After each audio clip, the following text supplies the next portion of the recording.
네, 여러분 안녕하세요. 대한민국 최고의 방송 스픽스 최고의 프로그램 역전의 용사들 시간이 돌아왔습니다. 안녕하십니까. 와. 서인교 의원 이렇게 뭐 화이팅 외칠 만큼 화이팅! 위치가 됩니까? 뉴스에 너무 도배되고 있던데요. 제가요, 그렇죠. 일단 완전 또 유명해졌습니다. 일단 소개하고요. 예, 우리 네. 또 멋진 여장부 서영교 의원님 네. 오셨습니다. 서영계입니다. 화이팅! 머리 스타일이 스픽스 조금 화이팅! 머리 스타일이 좀 머리 달라지신 것 스타일이 같아요. 미용실 아주머니가 다른 분이셨어요. 저희 국회에 두 분이 계시거든요. 아, 네, 근데 그렇게 이제 하시는구나. 네, 한 분이 계셨고 또 다른 한 분. 네, 조금 달라졌습니다. 네, 좋습니다. 네. 아, 그렇습니까? 네, 이제 신선하게 또 자꾸 네. 바꾸시니까 좋고요. 감사합니다. 네, 우리 또 전기현 정치포는거 어서 오십시오. 안녕하십니까. 반갑습니다. 서인교 의원님 나오실 때는 1대1로 와 제가 영광입니다. 감사합니다. 사선 국회의원과 함께 하다니. 제가 영광입니다. 또 화이팅! 더 놀라운 게 하나 있죠. 최근에 서인교 TV가요. 20만 20만 명을 넘었어요. 돌파했어요. 와. 지난번에 방송 나왔을 때 12만 5천 명일 때 1,000명을 못 올려서 와 스픽스 이제 끝났다. 영향력이 이렇게 없구나라고 했는데 그 사이에 이제 20만 명 돌파했는데 감사합니다. 느낌이 완전히 다르지 않았습니까? 예, 그럼요. 아니, 안 올라가고 있었는데 스픽스에 나와서 그때 얘기해 주셨고 훅 올라가서 예, 그다음부터 쭉쭉 올라간 겁니다. 아, 뭐 그렇게 네. 또 정치인이시군요. 기다리십시오. 좀 있으면 스픽스 쫓아갈지도 몰라요. 아이고 좋습니다. 그렇게 막 추월 먼저 해주십시오. 제발 쫓아갔으면 좋겠습니다. 정말 그랬으면 좋겠습니다. 네. 네. 서영교 언니 요즘에 진짜 뭐 그냥 미안합니다. 처음부터 얘기할까요? 네, 네, 네. 사실 저도 대한변협에서 4년 동안 일을 해봤기 때문에 지금 이 상황이 무슨 상황인지 너무 잘 알아요. 아, 그렇군요. 맞다. 대한변협에 계실 때 제가 만났는데. 네, 제가 대한변협의 수석 대변인으로 2년 있었고 그냥 대변인으로 2년 있었는데 이 변협의 사정을 너무 잘 알고 지금 의원님하고 만났다고 하는 그러한 종류의 만남이 무슨 만남인지 제가 정확히 알거든요. 그렇죠. 예. 네, 근데 전에 뜻밖의 또 의원님이 만난 이 모임이 이렇게 또 회자가 되는군요. 저 정말 유명한 것 같아요. 그러니까요. 예, 만남 하나를 가지고 온 언론이 달겨들었다가 온 언론이 공작이라고 다시 되치게 해주셔가지고요. 예, 완전 공작입니다. 근데 너무 허술했어요. 공작이. 그럼 누구의 공작인가요? 말씀처럼 대한변협은 네. 지금 뭐 많은 의원들도 만나지만 많은 기관과 많은 사람들의 어려움도 도와주고 법적인 이야기도 해주고 그럼요. 의견도 내고 그런 일들 하는 곳 아닙니까? 네. 그래서 제가 순서가 돼서 만난 것 같아요. 그리고 저는 대선 때부터 제가 직능단체 2개를 담당합니다. 하나가 대한변협, 하나가 직능경제인. 아, 경제인. 네. 이렇게 2군데를 담당하게 되어 있는데 그중에 한 군데예요. 그래서 제가 아시지만 대한변협 계실 때 제가 만나지 않았습니까? 네, 만났습니다. 그때 대변인이시죠. 네, 네, 맞습니다. 잘하시더라고요. 그때 제가 반한 여인이 노영희 변호사예요. 네, 진짜 저희- 재판도 잘하고 똑똑하고. 네, 네. 그래서 아주 오래 전입니다. 2012년, 13년도의 일인데. 그래서 만나는데 대한변협 회장을 만났고 제가 대한변협 회장을 만나서 사실은 저는 내란 전담 재판부의 필요성을 얘기하고 싶었고 그리고 또 뭐 업무적인 일들을 하는 건데요. 거기 누가 따라오는지 제가 어떻게 알겠습니까? 그렇죠. 모르시죠. 네. 네. 따라온 사람이 뭐 쿠팡 관계자라며 이야기를 해서 정말 황당무계하기 짝이 없어서 제가 법적 조치해버렸습니다. 자, 이거 설명을 좀 제가 네, 좀 드릴게요. 해주세요. 예. 김정욱 대한변협 회장하고 이제 상설특검 관련된 게 이제 통과도 되고 그리고 내란특별재판부 부탁 좀 하자라고 해서 이제 모임을 했는데 거기에 이제 한 사람이 동행을 하게 되죠. 아닙니다. 대한변협에 둘이 동행합니다. 예, 그 중에 이제 한 사람이 대한변협 회장, 대한변협 사무총장 그리고 정무이사 이렇게 옵니다. 예, 정무이사로 온 분이 이름이 이제 이용명 변호사인데 네. 이 사람이 누군지도 모르고 그냥 만났죠. 초면이었고. 정무이사니까 만났죠. 만났고 이제 초면이고 뭐 누군지도 모르고 네. 만났는데 수행하고 왔을 갑자기 이게 민주당에서 김병기 원내대표의 휴대전화에 뭐가 찍혔는데 예. 그 찍힌 걸 보니까 이 사람이 쿠팡 상무다라고 하는 것이 이제 나오면서 보도가 됐죠.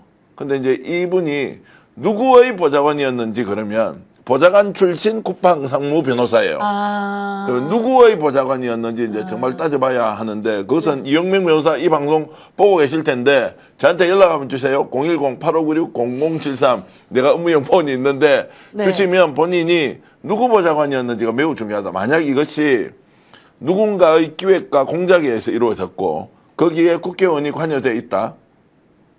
국민의힘 의원이다. 당연히 추적해서 우리가 발본색원 해야 되고요. 설마 민주당에서 그렇게 하지는 않았겠죠. 그러면 저 사람이 서영교 의원을 죽이려고 마음먹고 아예 나와서 쿠팡 상무라는 걸 숨기고 대한변협의 정무이사로 나왔는데 전혀 모르는 상황에서 갑자기 조선일보 보도가 났어. 쿠팡 상무하고 만났다 이렇게 이제 된 거예요. 그러면 누구 보좌관인지가 제일 중요하겠죠. 제 생각에는 국힘 출신 보좌관일 거다. 이렇게 보고 실제 보좌관이 누구 방에서 근무를 했는지 본인이 저한테 연락을 좀 주시면 이걸 국민들에게 알려야 한다. 네. 그러면 이것이 기획이었는지 아니면 의도적으로 슬쩍 끼워 넣었다가 조선일보 이거 흘려가지고 글을 쓰게 했던 뭔가 기획의 냄새가 너무 많이 난다. 네. 그러니까 서영교 의원이 조선일보가 아니라 KBS입니다. 네, KBS 있고 조선일보는 더 뭐 대서특필을 해놨더라고요. 아 진짜요? 예, 예. 서영교 의원이 대한변협 관계자들과 오찬인가요? 그렇습니다. 네, 예. 오찬을 했는데 하필이면 그 중에 한 명이 쿠팡 임원이었다. 이제 이게 바로 핵심이었고 서영교 의원이 왜 쿠팡 이 문제의 그 쿠팡 사람과 오찬을 했느냐. 이제 이게 사실은 질문의 요지였나 봐요. 그런데 네. 그것을 매우 악의적으로 해석을 네. 했고 네. 거기에 대해서 많은 분들이 뭐 어쩐 일이 아니에요. 서영교가 그럴 일이 없는데. 그럼요. 예, 이런 의문을 네. 품으면서 이 사건에 대해서 확인을 해보니 네. 실제 대한변협은 정무이사라는 직책이 원래 없었는데 네. 지금 대관 업무를 하기 위해서 아마 새로 좀 직책을 만들었나 봅니다. 아. 제가 있을 때는 없었거든요. 네. 그래서 이제 그러면 결국은 이제 정치 분야에 좀 있었던 사람, 변호사 출신들이 보좌관으로 많이 가니까 이제 그런 분들을 그 이사 자리에 이제 두고 변협에서 좀 필요로 하는 여러 가지 것들을 이 국회에 전달, 의견 전달 같은 걸 이제 하기 위해서 자리를 마련하기도 하거든요. 사실 뭐 대법원도 만나고 법무부도 만나고 그러거든요. 네. 그런 일종의 일 중에 하나로 아마 서영교 의원이 지금 법사위에 계시니까 아마 이제 변협에서는 그렇게 만났던 것 같아요. 아닙니다. 그건 아니고요. 그건 아니에요?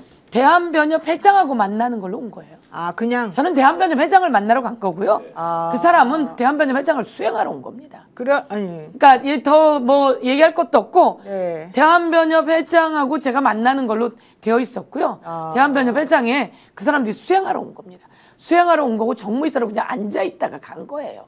그래서 거기서 뭐 다른 얘기도 특별히 한 것도 없는 거예요. 그래서 대한변협 회장하고 제가 얘기를 한 거고요. 네. 그렇게 했을 뿐인데 중요한 건 그래서 그냥 예, 대한변협 회장이랑만 만난 거지. 자, 지금 그런데 이제 공식 입장문이 나왔어요. 변협에서. 네, 네, 변협 네. 명의로. 대한변호사협회는 최근 서영교 의원과의 오찬 회동이 왜곡되어 오도되고 있는 것에 대해서 유감을 표시합니다. 대한변호사협회는 3만 7천 명의 변호사를 대표하는 법정 단체이자 인권 옹호 단체로서 여야를 막론하고 국회 관계자들과 법조 주요 현안을 논의하고 입법 협조를 구하고 있습니다. 이번 논란이 된 오찬 회동 역시 협회장과 사무총장이 주축이 되어서 서영교 의원과 진행한 간담회였고 담당 직능 단체로서 법적인 현안에 대해 논의하는 자리였지 쿠팡의 이익을 대변하는 자리는 아니었습니다. 특히 언론에서 쿠팡 상무로 지목된 인물은 국회 보좌관 출신의 변협 제1정무이사로서 원래 올해 2월부터 변협의 대관 업무를 담당해 왔었는데 지난 10월에 쿠팡에 입사했다가 한 달 만에 그만두었습니다. 예, 따라서 해당 이사를 쿠팡과 연관시키는 것은 명백한 허위 보도에 해당하는 것입니다.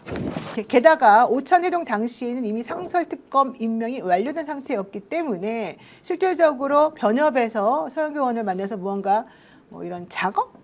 이런 걸 한다는 건 상식적으로도 말이 안 되고 생각도 해본 적이 없습니다. 이번 논란의 시발점이 된 텔레그램 메시지 유포 사진에는 명백한 사실 왜곡이 존재합니다. 여기서는 변호 사무총장이 참석했는데 의도적으로 누락을 했고 국회 간담회 수행 중이다 정무이사를 그냥 단순히 쿠팡 상무인 것으로 그렇습니다. 기재를 했습니다. 실질적으로 이것을 통해서 협회장이 특정 기업의 로비를 위해서 서영교 의원과 3자 간의 부적절한 만남을 한 것처럼 허위 사실을 유포했습니다.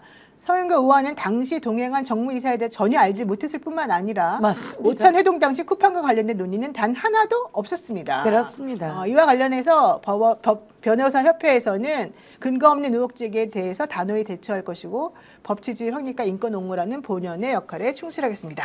이렇게 나왔네요. 맞습니다. 자, 하루 만에 이제 편집해서 이렇게 이제 상세하게 설명하면서 네. 국민들에게 알렸으니까 오해는 상당히 풀렸을 거고요. 그러면 우리는 이제 취재기자 출신으로서 내용을 좀 따져봐야 될 거 아닙니까? 제가 이제 네. 화면에 이렇게 여러분 보여드리는 것이 바로 이제 어떤 내용으로 그 당시에 김병기 의원 원내대표의 이제 이렇게 이제 그 휴대폰에 잡혀있던 걸 이제 이걸 킬베스가 이제 찍은 거지 않습니까? 자, 그래서 대한변협 회장, 국방상무, 서영교 의원, 그리고 언론의 취재 방향이 이랬는데 마지막 말이 이제 부적절이라고 이렇게 해놨지 않습니까?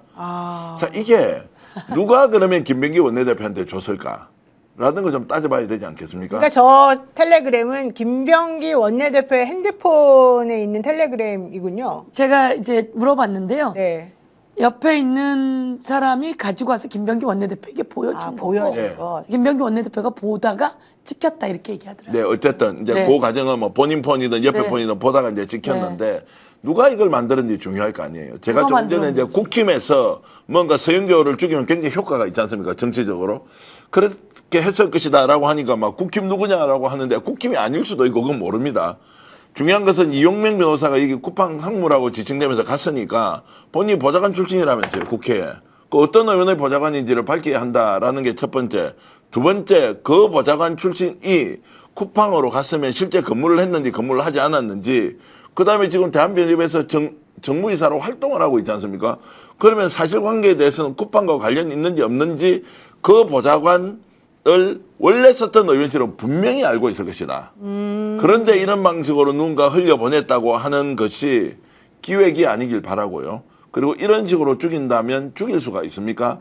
만약에 이런 것이 민주당 내부에서 일어났다라고 하면 이제 책임을 져야 되겠죠. 그냥 넘어갈 수 없겠죠. 그래서 저희들은 이 내용 하나하나를 좀 더 사실관계를 밝혀서 국민들에게 알려줘야 한다.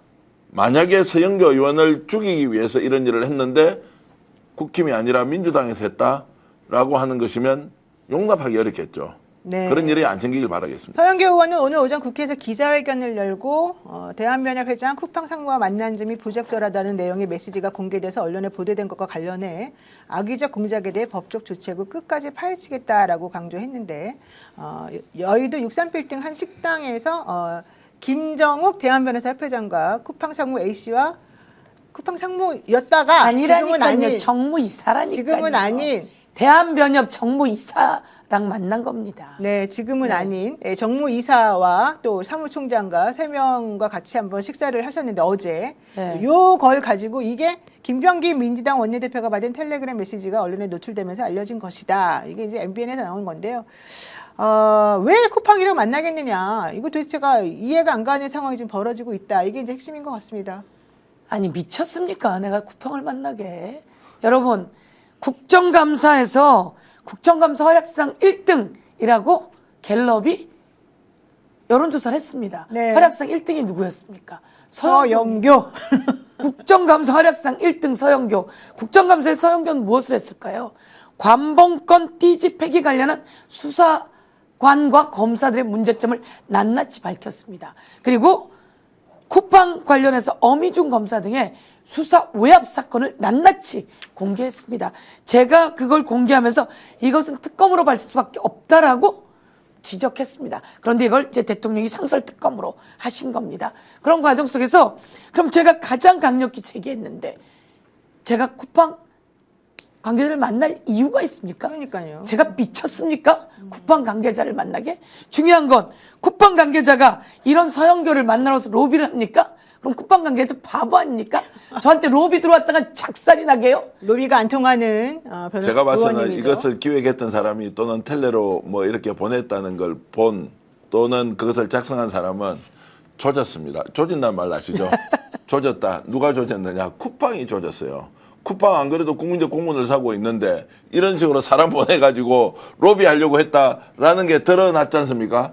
야, 그러면 쿠팡은 이제는 진짜 빼박이 돼버린 거죠. 이러지 저러지 못하고 이 상황을 어떻게 감당할 거예요? 누가 이걸 이해하고 양해를 하겠습니까? 그래서 쿠팡에서 이 사람이 뭐 녹을 먹었든 먹지 않았든 이번에 이 일 때문에 가장 크게 피해보는 데는 쿠팡일 것이고 두 번째는 기획했던 공작했던 사람이 서인교 의원들 죽이려고 했지만 쿠팡은 자기 지원자만 받으면 되는데 이제는 더 괘씸죄까지 걸려버렸으니까 더 죽어나는데 그 사람이 누군지 저는 철저하게 좀 밝혀야 중요한 합니다. 건 이 사람은 이 사람과 대화 속에서 쿠팡의 쿠자도 나오지 않았고요. 대화 주도 대상자가 아닙니다. 아시잖아요. 네, 당연히 아니겠죠. 서영교 국회의원이 대한변협회장하고 만났을 때 수행하고 온 사람일 뿐이에요. 제가 만난 사람은 김정욱 변협회장이고요. 이 사람들은 제가 누군지도 모르는 사람들이고요.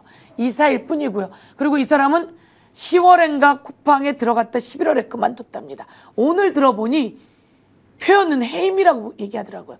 이런 사람이 거기서 안 좋은 상황으로 나왔는데 쿠팡 로비를 할 리도 없고요. 사임이 아니라 해임이군요. 사의를 표명했다라고 어제 보도에는 그렇게 나왔었는데요.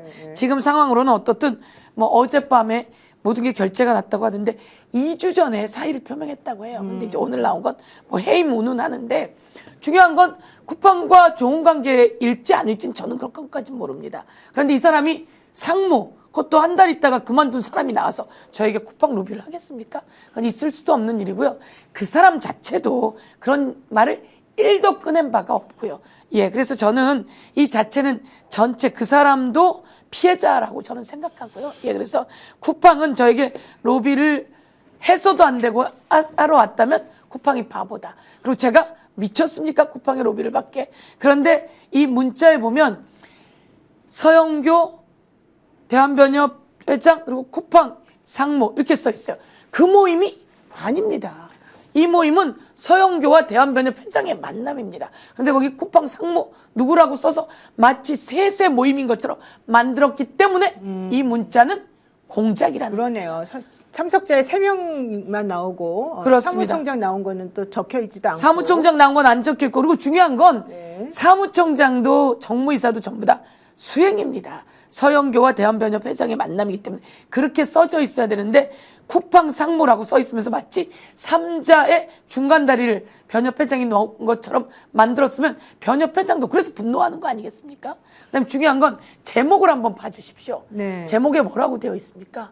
좀 제목에 띄워주세요, PD님. 네. 오늘 오후 12시 오찬 예정. 아직 12시가 안 된 거죠. 아, 그러네요. 잘 보세요. 오늘 오후 12시 오찬 예정. 현재까지 변동 없음. 뭡니까?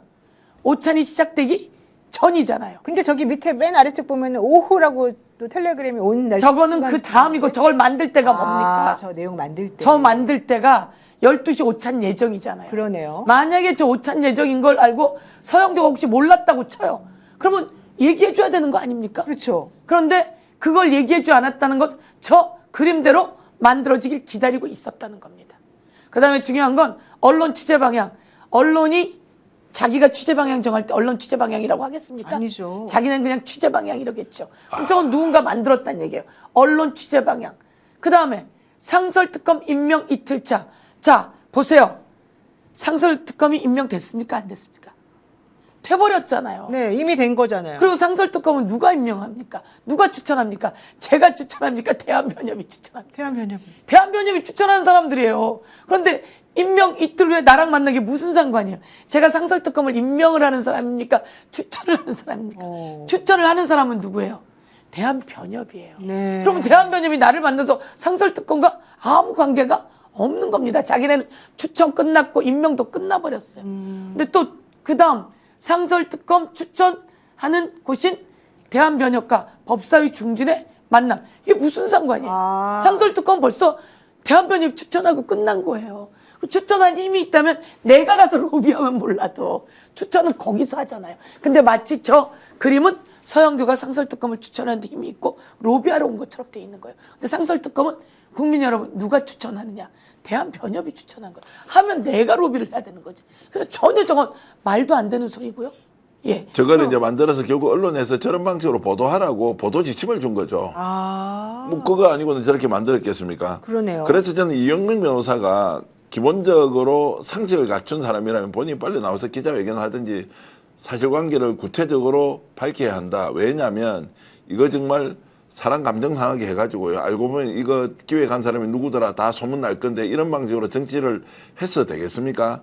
안 그래도 지금 뭔가 한 몸, 한 뜻이 되어서 가도 될까 말까 한 이 상황에서 이런 방식으로 내부에서 만약에 했다면 이게 용납이 될 수 있겠습니까?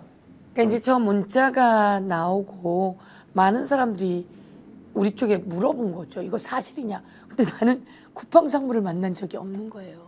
쿠팡 상무가 있는지 없는지 제가 어떻게 알아요? 제가 만난 사람은 대한변협 회장이고 그 옆에 있는 사무총장과 정무이사인데 그리고 그 사람들은 수행하고 온 사람인데 그 사람 이름도 제가 교환하지 않았어요.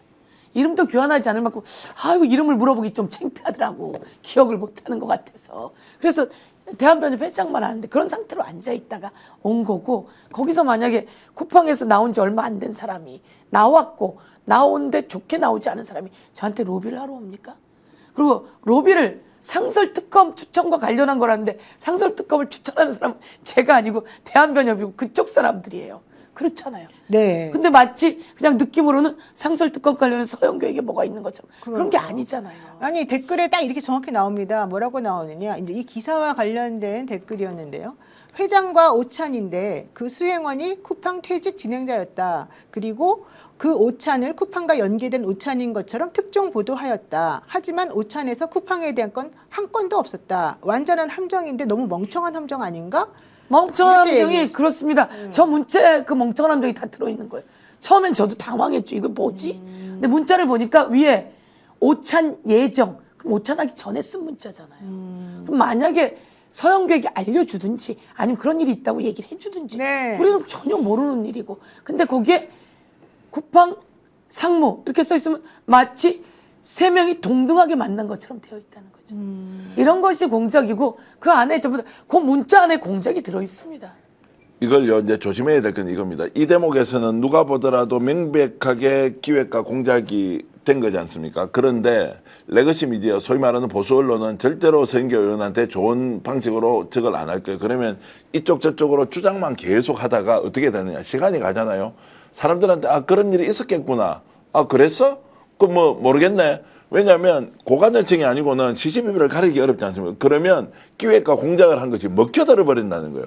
두고두고 시간이 가면 이건 진위 여부에 대한 파악을 할 수 없기 때문에 저는 이 대목에서 매우 철저하게 실제적 진실이 무엇인지 찾아야 한다. 그렇지 않으면 다음에 이런 공작 또 먹히는데. 그렇습니다. 제가 그래서 법적 조치를 저것을 처음 보도한 언론이 연결이 돼 있을 거 아니에요? 네. 처음 보도한 언론이 연결이 돼 있고 처음 보도한 언론이 서영교처럼 쿠팡의 어미준 등의 수사 외압 공작 수사를 선봉에서 싸우는 저를 건드리고 싶었던 거죠. 아. 그리고 관봉권 띠지 사건 관련한 수사 공작 이거에 관한 상설특검이에요.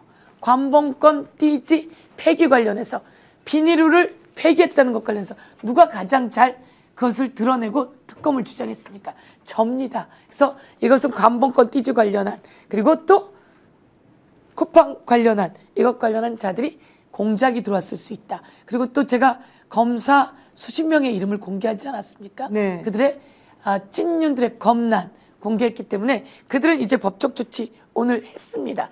이와 관련해서 저에게 공작이 들어오는 거다 이렇게 생각하고 여기에 누구와 전화했고 누구와 연락했고 어떻게 저 문자는 저기까지 가게 되었는지 아마 전달받은 거겠죠?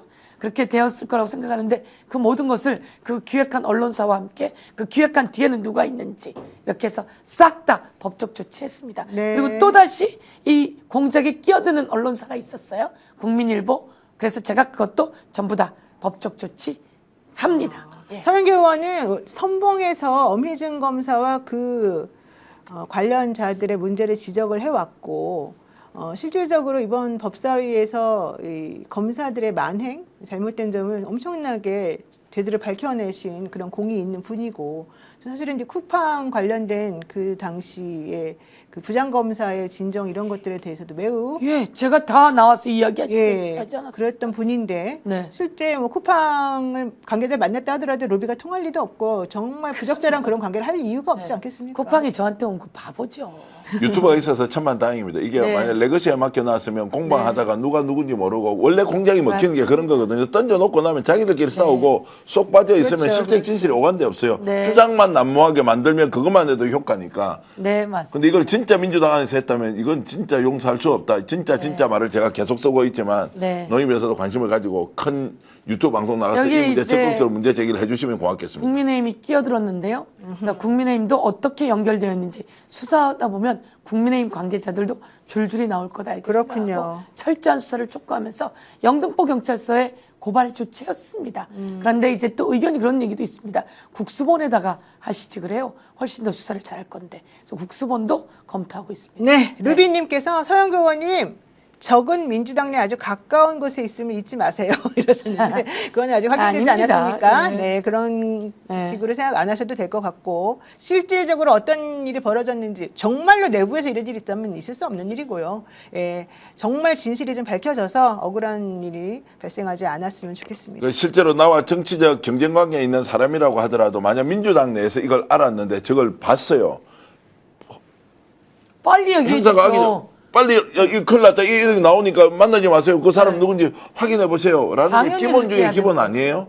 그런 게 기본이죠. 아직 그 변동사항 없음이라고 그 문자를 만들 때 예. 시작 전이잖아요. 그럼 얘기를 해줘야지 되는 네. 거죠. 근데 뭐 저야 아예 모르고 했으니까 그리고 그런 쿠팡에 기억자도 안 나온 거 보면 네. 이 자체는 전체가 다 공작이다 이렇게 생각하고요. 제가 오늘도 말씀드렸는데요. 제가 그 서술 벌었던 시절에 전두환하고도 맞짱을 뜬 사람입니다. 치안본부에 끌려가 물고문도 당했지만 아이고. 끝내 전두환 무너뜨린 사람입니다. 저는 더 강해졌고요. 윤석열하고는 안 싸웠습니까 제가? 윤석열 끌어내는데 여러분과 함께 맞짱 뜬 사람 아닙니까? 맞습니다. 이런 공작. 그런데 저 문자가 너무 허술했고 그리고 기사 낸 기자가 너무 허술했고 그래서 싹 다 정리합니다. 네, 긍정파워님께서 서영교 의원님 걱정하지 마세요. 잘 될 겁니다. 라고 하셨고요. 그럼요. 네, 많은 분들이 응원해주고 계시니까 감사합니다. 이건 제대로 좀 밝혀지길 그 바라겠습니다. 이런 공작의 최대 피해자가 이재명 대통령이 아니에요. 이재명 대통령이 만약 그렇습니다. 당내에서 이런 식으로 상대를 죽이겠다고 나오는 것을 예를 들어 당 간부가 당에 있는 중진이 누군가 했다라는 게 용납되겠습니까? 저는 대통령실에서 이 방송을 조금이라도 본다면 누군가 실제 진실을 밝히고 이것이 아니면 아닌 대로 만지면 맞는 대로 책임을 져야 되겠지만 당에서 이런 일이 있었다고 하는 것은 저는 정청래 당에서 대표가 이런 일이 있겠습니까? 아니 정청래 대표가 만약 이 내용을 충분히 좀 파악을 해서 조치를 할 필요도 있다는 생각이 듭니다. 알겠습니다. 네, 자, 두 번째 주제로 가겠습니다. 와, 오늘 저는 정말 속이 다 시원했습니다. 사실은 이 이진관 부장 재판에요. 윤석열 씨 안 나온다 그러더니 재판장님이 서슬퍼하게 재판 진행하는 걸 보고 나갑니다. 그 나왔고요. 그리고 진짜로 증언도 거부한다더니 진짜 증언도 했습니다. 더 중요한 거 김영현 씨 변호인이 오늘 감치를 당했습니다. 15일에 감치를 받았는데요. 네. 이게 왜 그러느냐. 김영현 씨가 오늘 증인으로 채택이 돼서 증인 신문을 하러 나왔는데 신뢰 관계자로서 김용현 장관과 같이 동석하게 해달라고 재판장에게 요구한 어디서 겁니다. 때를 쓰고 있어요. 그러니까 재판장이 안 된다라고 허용하지 않는다. 왜냐하면 그 신뢰관계인으로서 변호사가 동석하는 것은 형사 피해자가 증언을 할 때의 일이다. 근데 이 사건에서 당신들은 형사 피해자가 아니다라고 하면서 맞습니다. 그거를 받아들이지 않았습니다. 그런데 오전 재판이 끝나고 오후 재판 2시에 시작하는데 또다시 이 변호인들 2명이 나서서 우리가 꼭 신뢰관계자로서 동석해야 된다고 주장을 했습니다. 재판부에서는 허용하지 않는다고 했는데 도대체 누구냐? 왜 그러느냐? 이 재판은 실제 방청권을 얻은 사람만 들어올 수 있는데 그렇습니다. 당신들은 왜 여기 들어와가지고 지금 이렇게 소란을 피우냐 그러지 마라라고 경고를 했고요. 그래도 말을 듣지 않고 소란을 피워서 퇴정하라 나가라라고 했는데 또 역시 말을 안 들었습니다. 그래서 재판장이 좋다 감치 재판 할 테니까 감치 대기를 하라라고 이 2명에게 얘기를 했고요. 오늘 윤석열 씨에 대한 증인신문이 끝난 이후에 감치 재판을 열어서 이 2명에 대해서 15일 동안 서울구치소 유치장에 서울구치소에 구치되는 방향으로 결정을 내렸습니다. 와. 제가 오늘 우와. 재판장에 나가 있던 이분뉴스 그 강기호 기자한테 이 이야기를 실시간으로 듣고요. 한 5분에서 10분 만에 바로 이 상황을 설명을 하면서 이제 올렸는데 이게 조회수가 10몇만 회가 나왔더라고요. 네. 얼마나 충격적이었냐면 판사가 지시하는 내용을 이행하지 않는데 검사가 저 변호사가 그러면 물러서지 않습니까? 그럼요. 거기에 때를 쓰듯이 아니 이거는 내가 법적으로 권리가 있습니다라고 하니까 그러지 마세요 해서 새변 권고를 합니다. 도저히 안 되니까 이게 이제 감치 대기를 시켜놓고 감치 재판을 한 거지 않습니까? 15일 너무너무 잘했고 한 150일 정도 감치를 시켜서 오늘 옷까지도 아무 준비가 안 돼 있는 상태에서 구치소로 갔을 텐데 이렇게 지금 무리하게 재판부에서 저항을 하는 거 있지 않습니까? 이거 네. 어떻게 설명해야 됩니까? 자, 직연이 할 때는 직연이는 거기에 나오는 변호사들 말에 졸졸졸졸 따라서 다 해주고 이 재판은 김영현은 좀 불리할 것 같으니까 재판정에 나와서 아예 판사한테 대드는 이 행위를 어떤 국민이 용납할 것이며 절차를 모르고 이렇게 할 게 아닌데 그러면 어느 정도 기선제압을 할 수 있겠다고 생각했겠죠. 그런데 이중관 부장판사가 바로 여기에 대해서는 감치 재판을 이행을 해버린 거 너무너무 잘했다. 그리고 오전에 또 어떤 일이 있었습니까? 이상민 지금 장관. 형사재판에서 아예 정인이 선서 거부를 하는 경우도 전례가 없는 일을 지금 하지 않습니까? 이거 짜고 하는 것처럼 보이지 않습니까? 네. 뭔가 뒤에서 기획하고 조정하고 하는 것이 있다라고 하는 부분에서 이진관 부장판사를 철저하게 보호해야 한다라는 생각도 들었습니다. 맞습니다. 맞습니다. 네. 꼭 보호해야 합니다. 그리고 해코지 하는 나쁜 못된 인간들이 많은데요. 저희는 당해봤잖아요. 그렇지만 국민이 지켜주시면 훨씬 더 강하게 그 자들을 제대로 처벌할 수 있습니다. 꼭 이지간 판사에게 힘을 모아줍시다. 네, 이데일리의 오늘 제목이 참 저는 마음에 드는데요. 이데일리에서 나온 기사의 제목이 이겁니다. 막장 재판 일삼던 김용현 변호인 결국 감치. 감치 얘기. 예, 이건 이제 감치 결정 나기 전에 얘기였는데 어쨌든 막장 재판을 일삼아오면서 김용현 씨의 변호인들이 사실은 재판 질서를 막 어지럽혀 왔다는 게 사실이고 여기에 대해서 사실은 분노하는 법조인들이 상당히 많았었습니다. 특히 한성진 부장 재판에서는 아주 떼쓰는 수준이 정말 말도 아닌 가관이었고요. 재판장을 조롱하는 분위기였고요. 오늘 이진관 부장이 감치 대기하라라고 했더니요. 그 변호인이 뭐라고 그랬는지 아십니까? 감치시켜 주셔서 감사합니다. 이렇게 조롱을 한 겁니다. 재판장에게. 와, 근데 이진관 재판장 역시 한다고 하면 하시는 분인 것 같아요. 너무 오늘 정말 이 질서가 무엇인지 정확히 받아주셨는데 김 전 장관 변호인들은 평소에도 김영현 씨 내란 혐의 재판에서도 특검 측뿐만 아니라 재판부를 향해서도 엄청나게 강하게 반발을 해왔고 재판부를 향해 과도한 문제 제기를 매우 해왔는데 이번에 이진관 부장의 이런 그 결정에 대해서 직권남용이다. 할 수 있는 민형사적인 모든 조치를 취하겠다. 이러면서 또 으름장을 놓고 있습니다. 이 변호사들 이름은 공개도 되지 않습니까? 해도 됩니다. 이하상 변호사하고 권의원 변호사가 이제 오늘 저기 가서 저렇게 이제 우리는 행패라고 하고 본인은 뭐 주장이라고 하겠지만 판사가 봤을 때는 도저히 용납할 수 없는 행위를 이제 벌렸고 거기에 대해서 본인도 판사를 상대로 법적 대응을 한다니까 이게 어떻게 가느냐.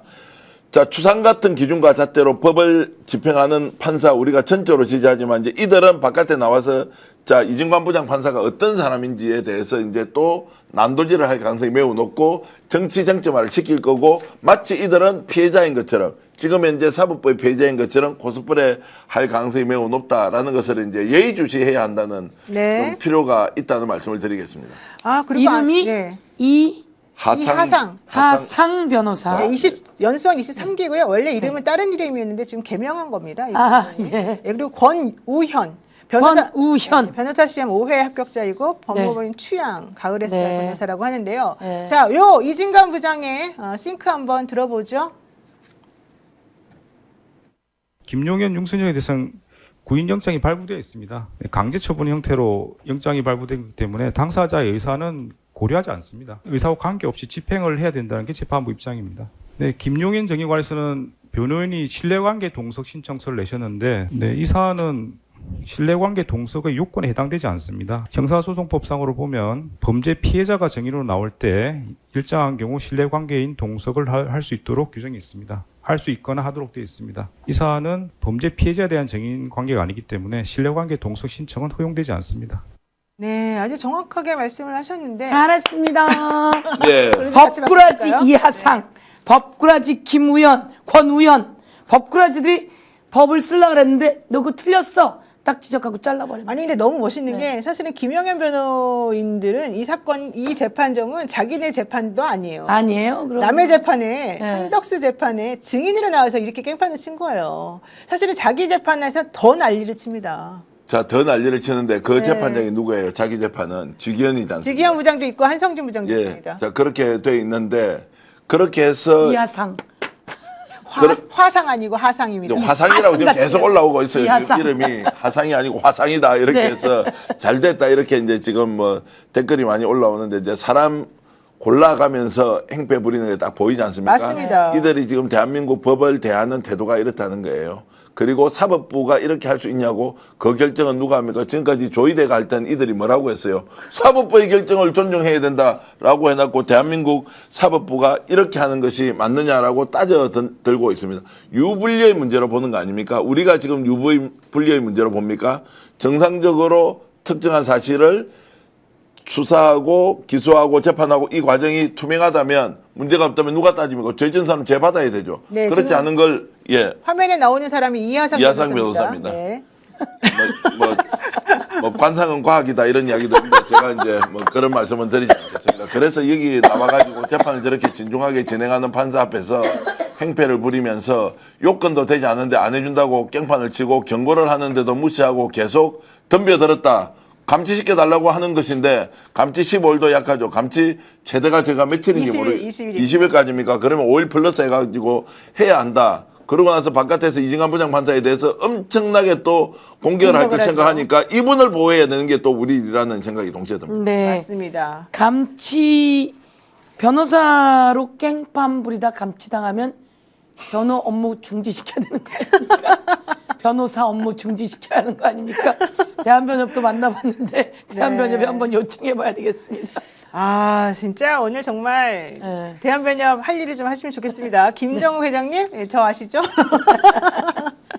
어쨌든 중요한 거는 이렇게 법정 질서를 변호인들의 스스로 무너뜨리면 안 된다는 겁니다. 그렇습니다. 이렇게 하면 자기 의뢰인에게 매우 안 좋습니다. 특히 한성진 부장판사 재판에서 왜 그렇게 함부로 합니까? 재판장에게. 모욕을 하고 조롱을 하는 그것이 당신들이 의뢰인을 지키는 방법이라고 생각하지 않습니다. 사실 한성진 부장의 이 재판 진행에 대해서 많은 분들이 아쉬움을 표시하면서 왜 이 부장판사님은 재판 진행할 때 상대방 그 이하상 변호사 등등이 얘기하는 걸 그냥 다 받아주냐? 받아주지 않습니다. 오히려 대거리를 하기 싫어가지고 알겠습니다. 네만 하다가 결국 본인이 하는 대로 진행을 다 합니다. 근데 한성진 부장이 그렇게 하는 이유는 저 사람들하고 말 섞어가지고 해봤자 재판만 오히려 지연이 되고 사실은 불필요한 논쟁만 야기된다 이런 생각이 있는 것 같고요. 너무 질린 얼굴입니다. 솔직히 그 얼굴을 내가 정확히 아는데 이 부장판사들이 재판 하루 이틀 하겠습니까? 이런 식으로 하는 변호인들은 아마 처음 봤을 겁니다. 저도 정말 변호사로서 부끄럽게 생각하고 미안하게 생각합니다. 다시는 이런 일이 벌어지면 안 됩니다. 이제 그런 식으로 이제 판사를 압박하는 그 행위의 그 이면에는 뭐가 있습니까? 너희들 두고 봐. 앞으로 우리가 다시 살아 돌아오면 너희들 다 끝장낼 거야. 뭐 이런 것이 이제 암시되도록 하는 거. 바깥에서 네. 우리가 언젠가 정권을 되찾게 되면 너희들 끝장낼 건데 라는 느낌을 또 주는 것. 이거 깡패들이 보통 하는 거 아니에요? 그럼요. 깡패들이 위협하고 하는 건데 김용현도 그렇고 본인이 뭔 짓을 했는지 지가 가장 잘 알고 있는데 여기에 대해서 인정도 하지 않고 오히려 재판부에 큰 소리 치는 것은 제가 내란 이전에 국회에 나와서 김용현 그다음에 여인영이가 대답하던 것과 지금 현재 사법부 그것도 본인에게 불리하다고 생각하는 사법부에 하는 행태가 똑같다. 네. 이 사람은 결국 어떤 기준에 의해서 본인이 재판을 받고 있느냐가 아니라 내한테 불리하면 무조건 너는 적이고 내한테 유리하면 내 편이다 라는 방식 아주 유아적인 발상 수준에 머물러 있는 집단이라고 저는 생각합니다. 네, 오늘 한덕수 재판정에서 벌어진 일이 정말 많았는데요. 또 하나 있습니다. 윤석열 씨, 원래 처음에는 나 그 재판에 증인으로 안 나갑니다라고 했고요. 이진관 부장이 당신 안 나오면 내가 구인한다. 정확히 나오세요. 이렇게 얘기했고요. 그래도 안 나간다. 어저께 버티더니 오늘 4시부터 나온다고 해서 나왔습니다. 선택적으로 모든 걸 자기가 원하는 대로 하고 있는 것인데요. 결국 보면 뭡니까? 이진관 부장처럼 하니까 그 사람들도 결국에는 자기가 해야 될 일을 한다는 거 아니겠습니까? 게다가 이 한덕수 재판부에서는요. 속전속결 의지가 강합니다. 오늘도 다음 주 수요일에 재판을 끝내겠다라고 하는 의지를 밝혔고요. 핵심 증인들이 불출석하겠다고 하니까 과태료 500만 원씩을 다 부과를 했습니다. 구인영장을 집행하겠다는 뜻도 밝혔고요. 강제 처분 형태로 영장이 발부되었기 때문에 당사자 의사는 고려하지 않겠다. 실질적으로 당신들의 의사와 관계없이 내가 집행을 할 것이다. 이런 얘기를 했고 그러다 보니 윤석열 씨 마지못해 출석을 했습니다. 그리고요. 오늘 또 이상민 전 행안부 장관이 또 증인으로 나와서 이제 증언 거부가 아니라 선서 거부를 하는 또 바람에 정말 큰 문제가 벌어졌었는데 이것도 한번 보겠습니다. 증언 내용 때문에 증인 본인이나 증인의 친족이 형사처벌 받을 염려가 있을 때는 증언을 거부할 수 있고요. 업무상 비밀과 관련될 때도 증언을 거부할 수 있습니다. 네, 선서를 하셔야 됩니다. 선서 거부권이 없습니다. 형사재판에서는. 그것은 이제 해석 나름일 것 같습니다. 형사소송 160조에 의하면은 정당한 사유가 있을 경우에는 선서를 거부할 수 있는 취지로 해석이 되기 때문에 저는 선서하지 않겠습니다. 제가 재판하면서 형사재판에서 선서 거부하는 건 처음 봤습니다. 선서 거부 사유가 없음에도 불구하고 선서 거부를 했다고 봐서 최대 50만 원까지 과태료를 부과하도록 되어 있습니다. 그래서 과태료 50만 원을 부과했습니다. 그 과태료 근거 규정에서 정당한 사유가 없을 경우에 과태료를 그건 알아서 부과할 수 하십시오. 있는 걸로 알고 있습니다. 알아서 하십시오. 네. 과태료 부과합니다. 네, 저는 즉시 이의 제기한다는 것을 주소에 남겨주시기 바랍니다. 네, 남겨드리겠습니다. 네. 형사소송법 160조에 근거해서 나는 선서를 거부하겠다라고 했지만 실제 선서 거부는 그렇게 되어 있지 않습니다. 형사소송법 160조에는요. 형사소송법 148조와 149조에 따라서 증언을 거부하려고 할 때 실질적으로 할 수 있는 내용이 나와 있는데 그건 뭐냐? 내가 이 재판에서 증언을 함으로써 내 사건과 관련해 가지고 내가 불이익을 받을 우려가 있을 때, 내가 재판을 지금 관련해서 받을 때 이런 상황에서 증언 거부만 할 수 있는 걸로 나와요. 이거는 증언 거부에 대해서 허용하지 않는 게 아니라 선서 거부에 대해서 재판장이 얘기를 하는 거거든요. 그렇습니다. 사실은 이상민 씨는 이런 식으로 행동하면 안 되는 거 아니겠어요? 안 되는 거죠. 네. 또 아까 이하상처럼 네. 몇 가지 근거를 대면서 그 법에 자기의 근거가 있는 것처럼 이야기했는데 아니에요. 정확하게 노영희 변호사와 이진관 판사께서 이것은 이러이러한 경우에 증언 거부이지 선서 거부와 관련이 없다라고 네. 해서 이 법꾸라지들의 장난에 확실하게 일침을 딱 가하고 과태료를 딱 부과시켜 버렸죠. 그러니까요. 근데 이게 사실은 이 세 명의 증인들이 왜 저렇게까지 버티고 증언을 안 하려고 할까? 이것도 사실 중요한 거 아니겠습니까? 그렇습니다. 왜 안 하는지 아세요? 모든 진실이 드러나면 법정 최고형에 갈 것이고 이러나 저러나 이판사판이면 이제는 정치범 흉내를 내면서 정치 탄압이다. 이렇게 해서 갈 계산이 제일 큰 거죠. 저런 기록도 남겨달라는 게 뭡니까? 법적으로 국민들이 일일이 어떤 법조문을 다 알지 못하지 않습니까? 저 사람 판사 출신 아니에요? 판사면 누구보다 이걸 잘 알고 있을 텐데 맞습니다. 해석의 여지가 있다는 말도 재판관 거짓말인데다가 저렇게 해놓고 나면 본인은 이제 최고형을 받더라도 언젠가 누군가 사면을 해준다면 일거에 다 해소할 수 있기 때문에 오히려 진술 거부권 그리고 선서 거부 이런 것들이 본인에게 불리하지 않다라고 생각하니까 김용현이라는 자 그리고 김용현 옆에 변호사로 있는 자 이상민 똑같은 트랙을 가지고 있다. 그런데 오늘 이제 사단이 나버렸죠. 윤석열도 당연히 안 나오고 본인이 모범적으로 저항을 해야 되잖아요. 그런데 위험 부담이 너무 큰 거예요. 이거 큰일 나겠다. 그리고 지금 강제 구인되는 과정들이 아마 언론에 노출될 수도 있다. 이제 이런저런 거 하니까 일단 겁먹고 자기는 일단 나왔어요. 자, 이런 걸 보면 내부에서도 뭔가 계획은 있었으나 일목요연하게 진행되지 않고 각자 도생의 방식으로 가고 있다라는 것도 우리가 추론할 수 있겠습니다. 사실 한덕수 재판에서 이런 일이 자꾸 벌어지는 이유는 한덕수가 내란 중요임무 종사자로 지금 기소가 되어 있는 중인데 여기서 밝혀지는 것들이 자기 재판에서 엄청나게 불리할 것이다라고 그렇습니다. 하는 그런 우려 때문인 것이지요. 실제 네. 증언을 하게 되면 한덕수 총리가 문제가 아니라 본인들이 정말 큰일 나게 생겼다라고 하는 그렇습니다. 것입니다. 네. 그러니까 재판장이 뭐라고 얘기했냐? 내란 중요임무 종사는 법정형이 사형으로 중한 범죄이다. 증언을 거부하는 걸 보니 깊이 관여되어 있는 것 같다. 이렇게 정확하게 딱 그러니까요. 찝어줬어요. 게다가 대통령실 CCTV를 제시하면서 확인하는 질문에 대해서 김용현 전 장관 등이 거부를 했거든요. 증언을. 그러니까 재판부가 당신이 왜 증언을 거부하는지 알겠다. 증언을 거부할 만하다. 이렇게 얘기를 하기까지 했는데요. 이거 정말 확고부동하게 당신들이 유죄다. 이렇게 사실은 좀 보고 있는 것 같지 않습니까? 제가 안지걸 소장 얘기가 기억납니다. 이승만 부장 판사가 경남 마산 출신인 게 천만다행이다. 안지걸 소장이 그런 이야기를 했습니다. 저분이 마산 출신이거든요. 네. 그러면 혹시라도 호남 출신이었으면 저거 자기 편들끼리 막 한다라고 했을 건데 영남 그리고 마산이 굉장히 보수적이어서 민주당 국회의원이 한 번씩 생겼다가 10번은 국힘이 하는 동네지 않습니까? 그러네요. 그래서 천만다행이라는 생각이 드는데 저걸 이제 국민들에게 감정 자극해서 거국단으로 몰려있는 사람들한테 뭉치게 하고 이제 이런 수단으로 쓰겠죠. 근데 이상민 얼굴 한번 보십시오. 저게 자신감 있게 본인이 대항하는 느낌은 다 전혀 들지 빠진 것 않아요. 같아요. 기도 빠지고 힘도 빠지고 저 사람은 윤석열 김건희하고 좀 달라요. 얼굴이 굉장히 초췌하고 윤석열 김건희는 얼굴이 반짝반짝한다. 이제 현장에 들어가 본 사람들 이야기가 아, 그래요? 적응을 잘하고 있다. 아 이거 감방이 체질이다. 이제 이런 이야기 지금 나오고 있거든요. 이상민은 힘든 모양입니다. 그런데 힘들지요. 딱 보면 힘들잖아요. 예. 잘못 만나서 저 모양 됐잖아요. 이제 인정하게 되면 모든 것이 본인이 끝나죠. 속으로 생각하겠죠. 이건 누구 때문에 됐는데. 윤석열 김건희와 감방에 평생이 있는다 하더라도 이 사람들은 괜히 거기 따라가서 권력 콩콩을 주워 먹다가 또 자기 집에서 돈도 몇십억 있었다는 의혹이 있잖아요. 이제 이런 거 다 밝혀져야 될 텐데 이런 것들을 하나하나 좀 쌓아놓고 있다가 서영교 의원께서 더 열심히 활동하셔서 특검 연장하든 아니면 다른 국수본에서 수사를 하든 전 의원에 대해서 정말로 밝혀서 그들이 저 정은 선서 거부가 중요한 것이 아니라 실제 어떤 짓을 했는지를 다 밝혀야 맞습니다. 한다. 그런 것들을 우리 감정이 좀 이성적으로 이어졌으면 좋겠습니다. 네, 의원님 하나 여쭤보겠습니다.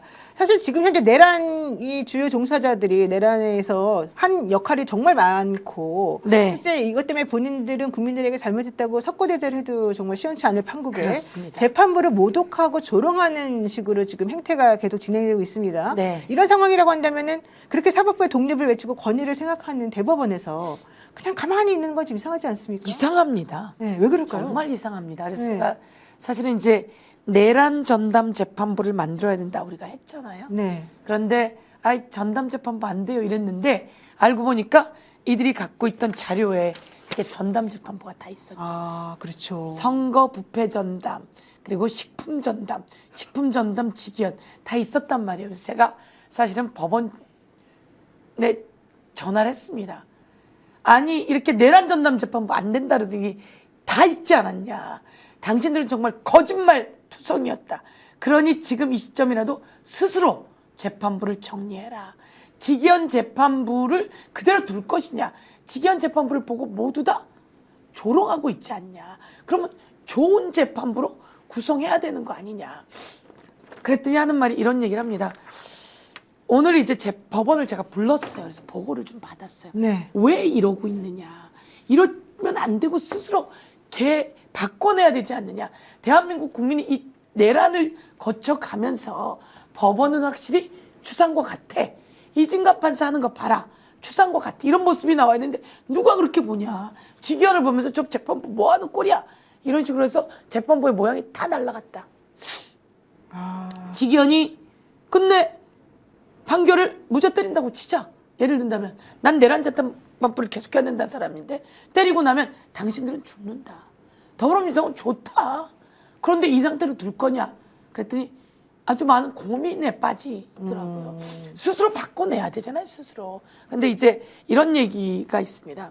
윤석열 한동훈한테 법원이 엄청나게 당했잖아요. 그렇죠. 엄청나게 당해서 전부 다 뭐 하나 지시하면 직권남용처럼 했는데 근데 끝내면 다 직권남용이 아닌 것으로 됐잖아요. 네. 그러니까 이 트라우마들이 좀 있는 거죠. 아. 예, 그런데 스스로 이제 저희가 지적도 했지만 이야기하면서 스스로가 느끼는 겁니다. 법원의 위상을 찾으려고 하는데 스스로 다 망가뜨리고 있다. 그래서 안에서 바꿨으면 좋겠다. 이런 마음이 굴뚝같이 있는데 아무도 나서지 못하는 상황입니다. 그러니 저희들이 법으로 바꿔줘야 되는 상황밖에 안 됩니다. 그러네요. 이런데 안에서도 바꿀 수 있어야 된다 이렇게 생각합니다. 네, 이런 말씀을 좀 새겨 들었으면 좋겠고요. 또 하나 오늘 김건희 씨 재판이 정말 특이하게 진행됐습니다. 김건희 씨 회색 코트에 수영번호 명찰을 달고 피고인석에 앉아 있는데요. 첫 재판 뒤 2달 만에 모습이 공개가 된 것입니다. 특검 측이 신청한 중계를 법원이 받아들여 준 건데요. 지금 화면 보시는 것처럼 저 하얀 마스크를 쓴 사람이 김건희 씨입니다. 근데 실질적으로 와 정말 저 얼굴이란 말이야? 라고 놀랄 정도입니다. 이제 구속된 지 좀 몇 달 됐으니까 머리가 자란 건 알겠는데 사실 저 외모를 보고 그 옛날에 김건희인가? 라는 생각을 할 정도입니다. 상당히 특이하죠? 자, 김건희 씨 관련해서 중계는 5분 정도 하고 이제 끝났다고 하는데요. 카메라가 나가고 나니까 김건희 씨가 막 빨간 펜에 들어가지고 열심히 뭐도 쓰고 재판에 참여를 하는 모습이었는데 너무 안타깝게도 점심시간이 지나고 난 다음부터는 꾸벅꾸벅 졸았다는 겁니다. 그러니까 변호인들이 갑자기 재판장에게 재판장님 김건희 여사의 상태가 좋지 않은 것 같습니다. 퇴정을 좀 해도 되겠습니까? 라고 했습니다. 그랬더니 재판부가 피고인이 없으면 재판할 수 없습니다. 힘들겠지만 누워서 하십시오. 라고 해가지고요. 누울 수 있는 장치가 있는지를 물어봤습니다. 그랬더니 침대형 휠체어가 있었대요. 그래서 바로 저 재판정 옆에 조그만 문이 있는데 문으로 들어가면 이 구속된 피고인들이 기다리는 장소가 있어요. 거기에다가 이 간이형 이 휠체어인데 이제 쭉 약간 길게 누울 수 있는 그곳에 누워서 재판을 진행했다는 겁니다. 이것만 보더라도 걸석 재판 어쩌고 저쩌고 이거 했던 옛날 그 재판 다른 재판하고 좀 다르지 않습니까? 와. 별꼴이죠. 김건희 이제 오늘은 저렇게 나왔는데 현장에 나가 있는 기자들이 여럿이 이제 계속 지속적으로 지금 관찰하고 있지 않습니까? 어떤 날은 부축을 받고 들어와서 앉아 있고 오늘은 맨정신으로 생생하게 왔고 노희 변호사 머릿결이 저 왜 저랬나 이렇게 하지만 오늘 같은 경우는 굉장히 양호한 상태다. 김건희 피부도 괜찮고 머리를 이렇게 딱 이렇게 묶어서 오지는 않았지만 얼굴 상태 상당히 좋다. 얼굴 알아볼 수 있는데 뭐 아니 그게 결국 아니에요. 보면 너무 뚱뚱해졌지 않나요? 나 너무 이상했던데. 아니 그러니까 지금 원래 이제 원래 윤석열 뭐 배우자로 살 때하고는 이제 지금 이제 달라져 있긴 하지만 현장에 들어간 사람이 보면 한 3주 정도 지났죠. 한 달 정도 된 것 같습니다. 그때는 얼굴을 아예 알아보지 못할 정도로 그래서 그때 뭐 흘러내린 거 아니냐 풍선이냐 이런저런 이야기가 있었는데 어쨌든 건강 상태는 전혀 문제가 없다. 그 본인이 와서 그냥 막 하는 거예요. 예를 들어서 전직 대통령의 배우자였으면 재판한 태도도 본인도 억울한 게 있다면 당당하게 정치범처럼 진짜 하든지 완전히 저 막가파 비슷하게 재판을 하면서 힘듭니다. 졸아서 옆에 눕겠습니다. 이게 말이 되냐고요. 그리고 병원에 진단을 해보면 무슨 죽을 병도 아니고 중병도 아무것도 아닌데 그리고 더 중요한 것은 졸았다고 침대에 눕히는 건 너무 이상하네. 아니 근데 그게 아니라요. 원래 이게 옛날에 한원 거기서도 사실은 저런 상황이 있었습니다. 그러니까 안 그러면은 그 사람을 들어가라 그래야 되는데 그렇게 할 수 없으니까. 그러면 재판이 안 되니까 그런 네. 경우가 있는데 그 경우에는 고령이거나 네. 정말로 건강 상태가 안 좋거나 이런 그런 것인데 경우 있죠. 지금 김건희 앉아서 아까 빨간펜 이야기했죠. 계속 필담을 한다는 거예요. 평소 재판할 때. 밥 먹고 졸려서 그러면 많이 왔어요. 사람이 어지럼증 있고 막 쓰러져 죽을 정도 되는데 어떻게 필담을 하냐고 그냥 가만히 앉아 있다가 자다가 오든지 이렇게 해야 되는데 적극적으로 본인 활동을 한다는 거예요. 그리고 민태균이가 나왔을 때는요. 아예 마스크를 딱 벗고 작정하고 째려보고. 계속 민태균을 째려보고 있더라. 살기가 돌았다 뭐 이런 이야기가 있는데 뭐 살기라는 표현은 좀 주관적이긴 하지만 그 정도로 어떤 상황에 대해서는 적극적으로 나서서 하고 있는데 김건희가 뭔 문제 있다고 저기에서 뒷방에 가서 휠체어 침대에 누워 있다 뭐 이것이 말이 되느냐. 그래서 김건희는 70%는 쇼다. 팩트가 있다면 나는 10%도 인정하기 어렵다. 이렇게 저는 봅니다. 저게요. 우선 한화 팩트를 알려드리면 2013년도에 한화 김승현 회장이 저렇게 간이 침대에 누워서 법정에 출석한 사례가 있었습니다. 그리고 이제 김건희 씨는 오늘 명태균 씨 관련된 내용이 또 나오니까 또 갑자기 나 아프다, 나 들어가야 된다 이렇게 나온 거래요. 명태균 씨 관련해서 뭔가 좀 부적절한 게 많은가 봐요. 근데 제가 봐도 병이 있어서 누워야 될 상황과 밥 먹고 졸다가 눕는 상황은 다른 것 같고요. 저 안에서 충분히 그 운동과 지내는 시간이 아주 규칙적입니다. 안에는. 그래서 마음의 심적인 흔들림이 있지 않고 병원에 그게 있지 않고서는 건강한 상황이다 이렇게 생각할 수 있을 것 같습니다. 제가 오늘 취재했던 내용 좀 하나 이제 공유를 하자면 명태균과 관련된 얘기가 나오면 지금 뭐 약간 이제 이 스트레스 게이지가 확 높아지는 거 이제 두 그런가 가지입니다. 봐요. 하나는 이제 2억 5천 몇백만 원 이제 공짜로 저 여론조사 했다는 것 그것 하나가 있고 지금 밝혀지지 않은 것 중에 명태균이 알고 있는 내용이 있습니다. 2024년 공천 관련이에요. 2024년, 그 2022년 대선 이후에 총선에서 5월 달에 있었던 그 과정에서는 김영선이가 봤잖아요. 보궐선거에. 그래 6월 1일 본인이 이제 그 국회의원 됐잖아요. 그것 말고 2년 뒤에 김영선을 집요하게 공천을 주라고 요구를 하지 않습니까? 네. 근데 결국 그건 안 먹혔어요. 그 시점에 자 비대위원장이 누구였습니까? 한동훈이었죠. 그리고 공천관리위원장이 고려대법대의 정용환 교수였죠. 공천관리위원장이 왜 정용환 교수가 되었느냐. 그 과정에서 김건희와 지금 명태균은 아무런 교감이 없었느냐. 누구를 국회의원 공천 줄 거냐 말 거냐라고 하는 것은 아는 사람은 소위 다 알고 있는데 이것이 각자 불리한 게 너무 많아서 일단 덮어놓고 있다. 명태균 이 방송 보고 있을 거예요. 본인이 알고 있는 2024년 공천 과정의 문제를 폭로를 한번 해라. 그러면 김건희가 어느 정도 깊이 개입했는지가 나올 것이다. 제가 엊그제 방송에서 전화통화를 통해서 4명에서 6명 정도는 제가 대구 경북도에서 딱 추천한 사람이 있다. 그 사람을 네, 제가 네, 네. 실명으로 찍을 수도 있습니다. 심지어 한 사람은 네. 놀라지 마십시오. 본인 공천을 안 주니까 윤석열한테 직접 전화를 해서 엉엉엉 울었대요. 하도 귀찮아서 줬대요. 좀 해주지 이런 이야기까지 흘러나올 정도로 네. 이 사람을 지금 국회의원 하고 있어요. 아. 이 사람의 연기력이 대단했다라고 아. 하는 이야기. 그 여자 의원 아니에요? 아니 뭐 여자인지 남자인지 묻지 마세요. 왜냐하면 장성철 소장도 지금 고소가 많이 돼 있어서 그랬는데 어찌 됐든 그 공천 과정에 미스터리 같은 이야기가 있었는데 누가 주도를 했느냐? 그리고 김건희다. 그럼 공천관리위원장이 왜 정영환 교수였느냐? 한동훈은 아무런 역할이 없었느냐?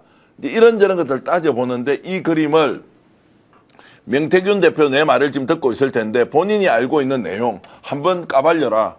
그때 아무 관계없이 공천관리위원장 당신은 추천한 사람이 있느냐 없느냐. 그 과정에서 그러면 김영선은 못 받았는데 누가 주도해서 전체적으로 다 했는지 당 내에서 땡땡땡이란 이름이 있을 건데 야 알고 보니까 권성동은 핫바지더라 뭐 이런 거를 지금 명태균은 알고 있을 거예요. 어허. 네, 그래서 제가 이제 지금 김건희와 관련된 이것이 명태균 이야기만 나오면 깜짝깜짝 놀라면서 갑자기 이렇게 몸이 자동으로 아파지잖아요. 이런 것은 아파져요. 다른 이유가 있을 것이다 이런 말씀입니다. 야, 오늘 재판에서는 명태균 공천 개입 사건, 그리고 도이치 주가 조작 사건, 그리고 건진법사 통일교 청탁 사건 등 김건희에 대한 3대 의혹이 규명이 되었는데요. 이와 관련해서 메시지, 주고받은 메시지들과 통일교 측에서 전달한 그래프 목걸이 구매 영수증 등이 제시가 됐습니다. 이 상황에서 김건희 씨가 꼬박꼬박 졸다가 나 재판 못 받겠다 들어가게 해달라고 한 거는 명태균 씨 관련된 내용이 나오면서부터였다라고 하고 있습니다. 그리고 중요한 게 바로 그거 아니겠습니까? 지금 뭐 말씀하셨지만 김건희 씨의 공천 몫이 있었던 것 같아요.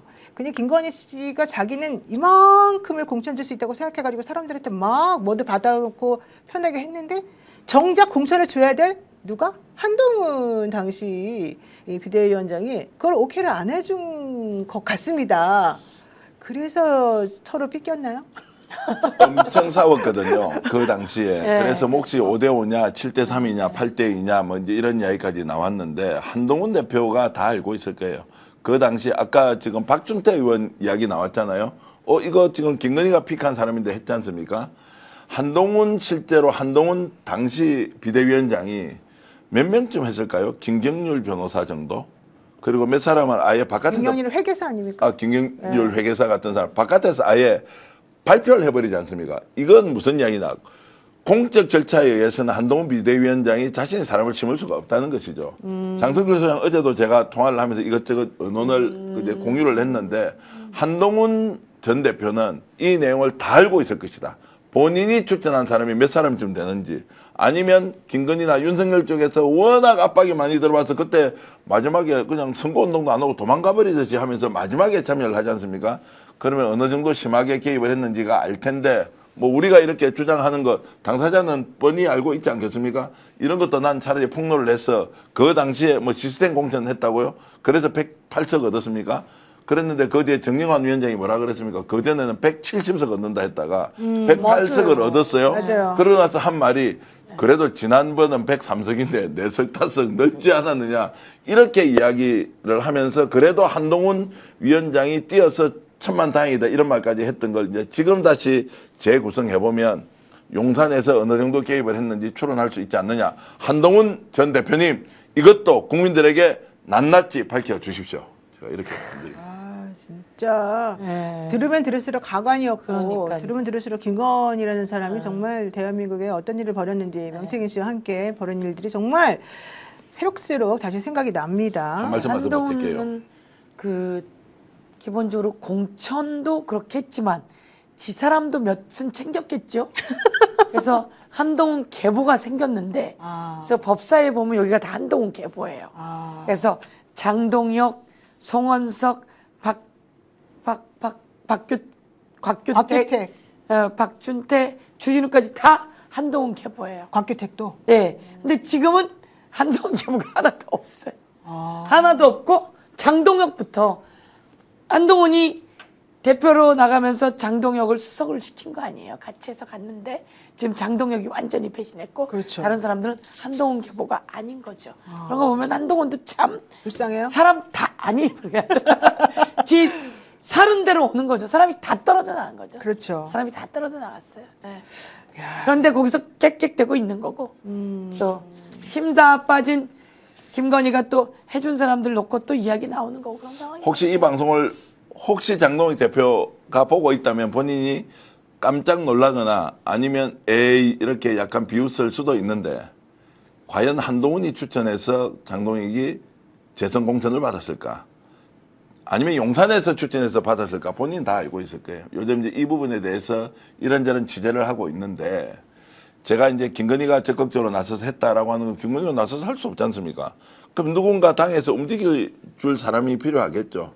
그 사람이 누군지 이제 찾아보면 그 사람 덕에 국회의원 공천받은 사람 한두 명이 아니고 수십 명일 거다. 누구요, 그 사람이? 그 국회의원인가요? 이야기하면 그 사람은 요즘 하도 고소고발을 많이 하니까 이제 아. 대응을 하기가 어려워서 국회의원인가요? 예, 예, 예. 이 땡땡 국회의원 아니 아닙니까? 그뭐 모르겠어요. 그건 이제 어찌됐든 권성동은 아무것도 아니었다. 권성동은 네, 헛발질하다가 이 완전히 사람에 비하면 아무것도 걸려들었고요. 아니었다 그렇게 그렇죠, 나오죠. 그렇죠. 예. 권성동은 헛발질하다가 이게 권력을 제대로 만져본 적이 없는 거예요. 그리고 온갖 군데 다 끼어들어서 돈 받아먹고 흔적 남기고 이 사람 저 사람 다 끼어들어 하는데 정말로 뻥카는 권성동만한 사람이 없는데 실속은 하나도 없었다. 안에서 실속 챙겼던 사람은 따로 있었는데 이 사람이 아주 깊이 개입을 해서 라인업을 다 하고 이것을 컨펌받고 다시 거꾸로 가져와서 공관위원장에도 주거나 한동훈하고 협상하거나 최초에 할 때는 한동훈을 왜 지금 비대위원장 시켰습니까? 그거 용산 동의 안 하면 비대위원장 시킬 수 없었잖아요. 그렇습니다. 그 전에 비대위원장 누구로 하려고 했습니까?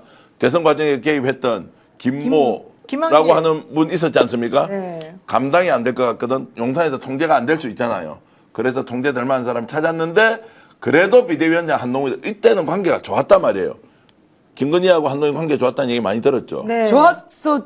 수백 통씩의 카톡을 그러니까요. 주고받았잖아요. 그때까지 하다가 비대위원장 되고 나서 틀어지기 시작하고 권력 싸움에 들어가. 그렇죠. 들어갔고 한동훈은 시킨 대로 따라올 줄 알았는데 그런데 이제 공관위원장을 그럼 누굴 둘 거냐 하면서 이제 정의연 교수가 등장했는데 이것도 이런저런 얘기가 이제 많이 있으니까 하나하나 밝혀내면 되는데 결국 그 중심 인물에 대해서는 특검이 지금 수사를 하고 있지 않더라. 모든 것에다 다 빠져 있다. 라는 말씀까지. 왜 그럴까요? 네? 그러니까. 왜 그럴까요? 흔적을 남기지 않죠. 아, 알겠습니다. 정언밖에 없죠. 이런 것들을 너무너무 잘하는 네. 소위 말하는 기획 전문가였다 이렇게 볼 수 있죠. 네, 여러분 그리고요 일명 빠루 재판이라고 불리우는 예, 국회 선진화법 위반 폭행 사건과 관련해서 내일이네요. 내일 11월 20일 선고가 예정되어 네, 있습니다. 내일이네요. 나경원 의원은 아마도 검찰에서 구형했던 것보다 1년 이상 나오더라도 선고가 그래도 검찰은 또 항소할지도 모릅니다. 왜냐하면 검찰은 무조건 항소하라고 했기 때문에 항소해야죠 절대로. 지금 무조건 되게 힘든 상황일 것 같은데 오늘 2년 구형받았는데 3년 때리거든 항소하세요. 그러니까요. 그리고 김영민 의원이 얘기합니다. 네. 항소 포기라며 저렇게 나경원 의원이 항소 포기했다고 뭐라고 하니 네. 여러분 11월 20일 나경원 재판에서는 절대 항소 포기하지 마세요. 네, 항소 맞습니다. 포기하면 그만을 안 있겠습니다. 이렇게 얘기해요. 속보 들어온 거 이거 지금 공유해야 될 것 같은데 신안해상에서 승객 260명을 태운 여객선이 지금 자초됐다 이렇게 속보가 지금 들어오고 있네요. 지금 어떤 상황인지 알 수는 없지만 지금 속보로 들어오는 것은 신안해상 이제 전남 서해안이죠. 신안해상에서 승객 260명을 태운 여객선이 좌초됐는데 어떤 상황인지 지금 들어오고 있지 않고 조금 전에 이제 한 2, 3분 전에 지금 속보가 올라오고 있습니다. 큰 사고가 나지 않아야 하는 것이고 또 혹시라도 뭔가 있었다면 신속하게 구조 조치가 돼야 되는데 네. 아이고 걱정입니다. 정말 걱정이 많습니다. 자, 다시 돌아와서요. 이 일명 빠루 사건 혹은 페트 사건은요. 2019년 더불어민주당이 진행시켰던 이 페트 안을 저지하는 과정에서 자유한국당 소속 국회의원과 보좌진 등 27명이 체입에 바른미래당 의원실을 감금하거나 국회 의사진행을 방해한 혐의로 무더기 기소된 사건을 말합니다. 당시 원내대표였던 나경원 의원과 송원석 현재 원내대표 그리고 김정재 의원, 윤한홍 의원, 이만희 의원, 이철규 의원 등이 기소된 상태입니다. 이철규 의원을 제외하면 5명 전원이 당선 무효형에 해당하는 구형을 받았습니다. 그래서 사실은 내일 어떠한 결론이 나오는가 매우 중요한 상황이 됐는데 지금 제가 하려는 얘기는 그 얘기가 아니라 김예지 의원에 대해서 정말 입에 담을 수도 없는 발언을 했던 바로 이 국민의힘의 박민영 대변인을 필두로 해서 장동혁 대표 등등등 이 원내 지도부 등등이 김예지 의원을 오히려 더 같이 조롱하고 지금 무시하고 왜곡시키고 있는 중이거든요. 그렇습니다. 근데 바로 이 국힘의 나경원 의원이 그러한 사람들을 또 추종하고 박수 쳐줬던 극우 유튜버들을 위해서 국회에서 대관을 해줬다는 얘기가 좀 있습니다. 이거 어떻게 된 겁니까? 있을 수 없는 일이죠. 네. 정말 막말이고 막 나가고 그 막 나가는 그 대변인의 그 발언을 또 장동혁이나 다른 자들이 별거 아닌 거라며 그 인물을 키워야 네, 된다. 별거 아니라고. 이런 식으로 얘기했는데요. 대한민국 국민들께서 이 국민의힘은 내란 정당이기도 한데 이렇게 인간적이지도 못하고 반인간적인 정당이어서 정말 존재 자체가 없어져야 될 정당이다. 이런 생각이 듭니다. 네. 아, 진짜 너무너무 골치가 아픈데 왜 자신들이 잘못한 거를 생각을 못하는지 모르겠습니다. 김예지 의원이 여자가 아닌 걸 다행으로, 아니, 남자가 아닌 걸 다행으로 여겼어야 된다. 뭐 시각적으로 불편한 것 빼놓고는 엄청난 기득권이다. 이러면서 그 조롱하고 자당의 의원을 조롱하는 대변인을 이런 자그마한 일로 그만두게 할 수 없다. 이게 지금 현재 당대표의 발언인다는 게 말이 안 된다는 거죠. 말도 안 된다. 딴면을 잘라서 놓고 저런 싸움을 하면 아 이것들이 정신이 나갔구나 이렇게 욕 한두 마디 들어먹고 끝날 수도 있지만 이걸 이제 켜켜이 쌓아놓고 보면 장동혁 대표 체제가 지속할 수 있겠느냐 비대위로 갈 수밖에 없다. 이제 안팎에서 계속 얘기가 나옵니다.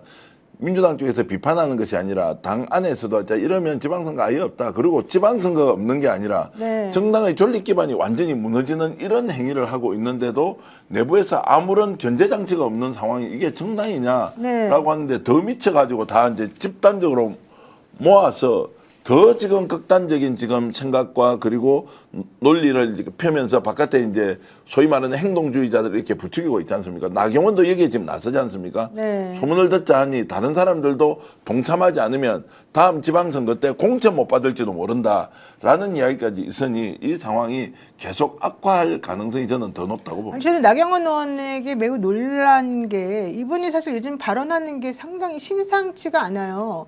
특히 뭐 우리가 한교안이다 이렇게 장동혁 대표가 말한 거에 이어가지고 나경원 의원 같은 경우에도 아니 표가 되는데 뭐 그거면 왜 우리가 그 사람들하고 말을 안 들어야 되냐 뭐 이런 취지의 발언도 하지 않았습니까?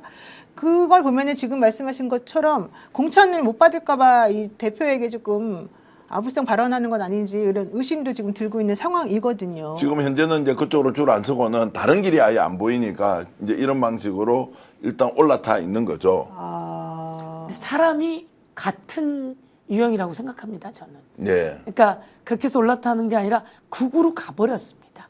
극우입니다. 네. 극우이고 극우로 가버렸고 장동혁 우리가 한교안이다. 집 6채. 그리고 또 뻔뻔스럽게. 그리고 김혜지 의원 관련해서 그렇게 발언하는 자들 그대로 놔두고 나경원 의원도 똑같습니다. 제가 보기에는. 그래서 지금 국민의힘이 극우로 가고 있는 상황.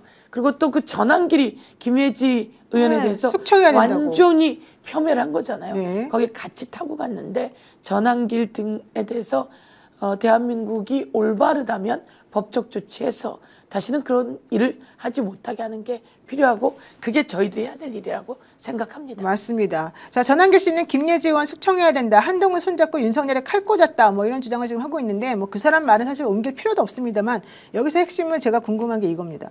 왜 모든 일에다가 국민의힘 관계자들이나 혹은 국민의힘의 당원이나 이런 사람들은 한동훈 전 대표를 꼭 끄집어들이고 끌어들이고 있는 걸까요? 결국은 한동훈 축출을 위한 전제 작업을 하는 거 아니겠습니까? 그렇게 해서 이제 자기들은 이제 원팀이 되고 나머지는 배제해서 그래서 이제 공동의적을 만들고 하는 것이 현재 당을 장악하고 유지하는 데는 훨씬 더 도움이 된다. 지방선거에 이기고 지고는 솔직히 국회의원들의 문제도 아니잖아요. 그렇죠. 이렇게 보면은 이런 방식으로 계속 가면서 이제 어쨌든 내부의 반대 세력을 축청하고 장동혁 체제를 더욱더 확고하게 해놓는 이제 이런 상황으로 일단 단기전에 목표는 정해놓고 움직인다라고 볼 수 있겠죠. 네, 김예지 의원은 비례대표이기 때문에 본인이 탈당하면 의원직을 상실합니다. 그래서 원래는 제명을 사실은 해줘야지 김예지 의원도 본인이 이제 그 일할 수 있는 공간이 생기는 국회의원을 계속 할 수 있는 거죠. 네. 근데 지금 그렇게 안 해주면서 네가 알아서 나가라 지금 그러고 있는 거죠. 진짜 잔인한 인간들이죠. 잔인한 말이 인간들입니다. 안 되지 않습니까? 어쨌든 약자잖아요. 상대적으로 우리는 더 많은 걸 누리고 있지 않습니까? 그래서 더 많이 사실은 배려해야 되는 것이 약자에 대한 예의고 그것이 선진국으로 가는데 공동체가 최소한 유지 운영되는 그래서 나의 조그만 불편은 그들에게는 너무나 큰 불편이기 때문에 이것을 해소하자는 것이 맞습니다. 정치가 있는 이유이기도 한데 이거를 무시하고 마치 이 사람에 대해서 뭔가 특혜가 있는 것처럼 하는 저것은 진짜 잔인한 짓이다. 저렇게 정말로 몰아세워서 무엇을 얻겠다는 것인지 정말로 저는 심판이 결국 국민들의 심판이 이들의 정신을 차리게 해주는 유일한 길이라는 생각이 듭니다. 맞습니다. 네, 박민영 대변인에게 그것도 6개월짜리 미디어 대변인이었다고 하는데 어쨌든 구두 경고로 끝내려고 하는 국민의힘 태도에 대해서 김예지 의원은 당의 저희들이 대응이 이해가 안 움직여야 할 것 된다. 같습니다. 저희 국회의원들이 좀 움직여야 할 것 같습니다. 네. 할 수 있는 방법이 네. 있나요? 국회의원들이 우선 이에 대해서 문제 제기하고 집단적으로 지적하고 계속해서 지적해낸다면 그들이 사과하고 그리고 또 그 직을 그만두게 하고 이런 일들이 생길 수 있는데요. 저만 해도 지금 오늘 이 그 쿠팡 관련한 것으로 저에게 공격이 들어오니 네. 이쪽을 집중하다 보니 그쪽에 대한 지원을 하지 못한 상황입니다. 그러군요. 지금 마지막으로 국민일보의 김판이라고 하는 기자가 또다시 여기 공작에 뛰어들었어요. 아, 그래요? 저는 쿠팡 그 상무를 만난 적이 없어요. 대한변협하고 만났고 그 사람도 마찬가지로 쿠팡의 구자도 이야기하지 않은 거예요. 그런데 김판이라고 하는 국민일보 기자가 다시 끼어들어서 제가 대한변협 관계자와 그리고 또 쿠팡 관계자가 겸직하는 걸 알았다. 아니 내가 아는 걸 지가 어떻게 알아? 난 당연히 그것에 대해서 알 수 없었고 난 알지 못합니다. 근데 그렇게 알았다고 하면서 마치 이것에 대해서 제가 거짓말한 것처럼 기사를 써 올렸어요. 제가 그래서 여기 오기 전에 국민일보와 김판 기자가 공작에 끼어들었다. 법적 조치한다. 서영교는 끝까지 쫓아가서 법적 조치한다. 지난번 조이대에 대해서 문제 제기할 때도 그쪽이 그렇게 끼어들었어요. 제가 보기엔 국민일보와 김판 기자가 이 친윤, 윤석열 그리고 국민의힘 계열의 그 같은 배를 타고 있다. 저는 이렇게 생각하는데요. 제가 이런 일들에 대해서 확실하게 법적 조치하면서 지금 김예지 의원에 대해서 못된 짓을 하는 자들에 대해서 제가 확실하게 지적하고 그리고 또 그들의 처벌받을 수 있도록 한번 해보도록 하겠습니다. 네. 그러니까 이제 아이들도 옆에 있는 장애인 친구를 찝쩍거리면 못하게 하거든요. 네. 그리고 스스로 그러지 않으려고 해요. 그런데 하물며 정치인이 그것도 다 어른인 자들이 네. 그것을 대놓고 하고 그것을 대한민국의 장도기력이 나온 국민의힘 대표가 그런 것을 옹호하고 있다? 있을 수 없는 일이죠. 저희가 좀 더 집단적으로 문제제기하겠습니다. 네. 민주당에서 이런 일이 있다고 생각해 보죠. 민주당에도 서미화 의원의 의정활동에 우리 박수를 치고 그분이 잘합니다. 정말로 잘하는데 박수도 많이 받지 않습니까? 이것이 어떤 사람이 어떤 위치에서 일개 당원이라고 하더라도 저런 비슷한 류의 발언을 했으면 어떻게 되겠습니까? 그거 없애자고 정치하는 것이고 그거 없애자고 더 좋은 나라 가보자고 하는 것인데 이런 장애를 가진 국회의원에 대해서 어떻게 한다? 그럼 비장애인이 이 문제를 어떻게 접근해서 할 거냐?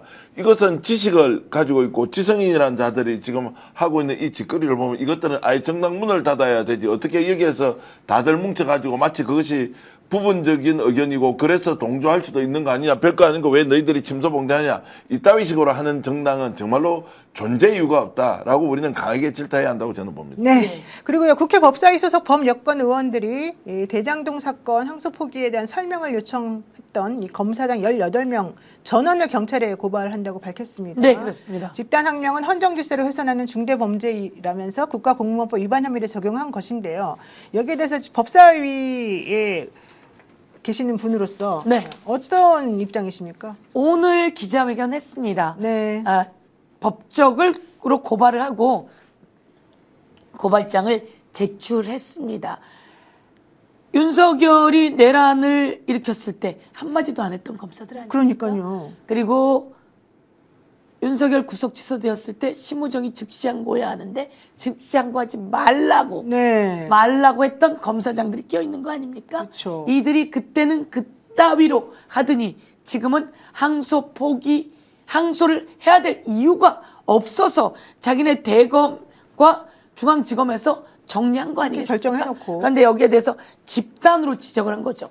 이의제기하는 절차가 있습니다. 그런데 이의제기하는 절차를 거치지 않고 그렇게 내놓고 이야기하면서 이것을 언론에 나가서 집단의 모습으로 보이게 하면서 이 정권 돈 들고 흔들어 댄 겁니다. 그렇다면 이거는 집단 행동이 금지되어 있는 공무원법 위반입니다. 그래서 공무원법 위반에 맞춰서 법적 조치한 것이고, 그렇다면 이것은 법무부는 이에 따라서 이에 대한 징계 들어가고 그리고 처벌 가줘야 된다 이렇게 생각합니다. 네, 하지만 검사들의 저항도 만만치 않습니다. 사실은 뭐 2명이 이미 사의를 표했습니다만 민주당의 이러한 태도를 우리는 인정할 수 없다. 우리 끝까지 싸우겠다. 법적 조치하겠다. 이런 얘기하는 검사들도 있더라고요. 누가 그런 얘기를 합니까?